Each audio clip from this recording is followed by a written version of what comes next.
Prilly Latukonsina ungkap alasan tetap ingin ambil S2 di bidang pendidikan.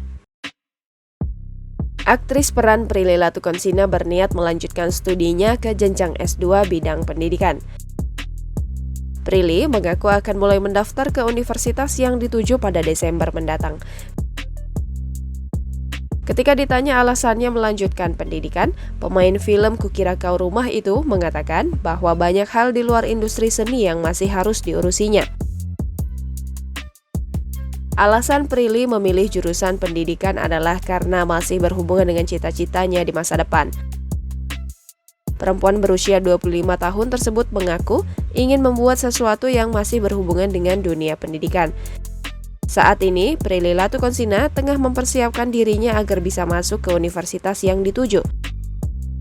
Namun, Prilly Latukonsina masih merahasiakan universitas yang dia pilih untuk jenjang S2. Jangan lupa subscribe, share, komen, dan like ya!